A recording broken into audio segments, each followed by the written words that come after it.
मित्रांनो, जवळपास 2 वर्षांचा त्रास आणि त्यासोबतचा संघर्ष आता नागरिकांचा संपताना दिसतोय. कारण बीड-परळी महामार्गाचा या जरूर शिरसाळा भागात ज्या रस्त्यावरून प्रवास करणं काही काळापूर्वी खूप त्रासदायक झालं होतं, आज त्याच रस्त्याचं चित्र मोठ्या प्रमाणात बदललेलं पाहायला मिळतंय. नमस्कार मित्रांनो, मी रोहन आणि तुम्ही पाहत आहात माझं बीड डेव्हलपमेंट सिरीज.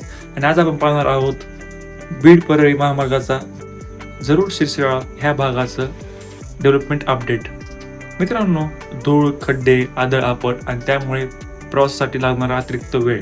काही महिन्यापूर्वी या मार्गावरून प्रवास करणाऱ्या नागरिकांसाठी ही रोजचीच समस्या होती. पण आता या रस्त्याच्या कामाला मोठ्या प्रमाणात पूर्णत्व आलं असून वाहतूक पूर्वीपेक्षा खूपच सुरळीत झालेली दिसते. विशेष म्हणजे हा जरूर शिरसाळा रस्ता प्रकल्प सुमारे 55 किलोमीटरचा आहे आणि आज आपण त्याच रस्त्यावरून प्रवास करताना पाहू शकतो की मोठ्या प्रमाणात रस्त्याचं काम पूर्ण झालेलं आहे.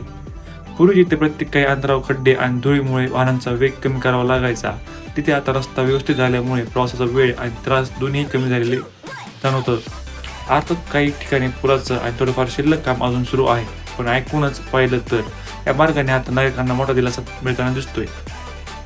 बीड-परळी महामार्गाचा हा भाग फक्त एक रस्ता नाही, हा दररोज या मार्गावरून प्रवास करणाऱ्या हजारो नागरिकांच्या सोयीशी जोडलेला रस्ता आहे. तिथे कालपर्यंत प्रवास म्हणजे त्रास होता, आज तिथे प्रवास अधिक सुरळीत आणि आनंददायी होताना दिसतोय.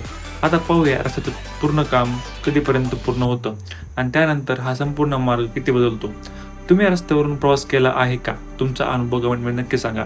आणि अशाच आपल्या बीडच्या ग्राउंड डेव्हलपमेंट अपडेटसाठी माझा बीड डेव्हलपमेंट सिरीजला सबस्क्राईब करा. लवकरच भेटूयात आणखी एका खास व्हिडिओमध्ये. तोवर जय हिंद, जय महाराष्ट्र.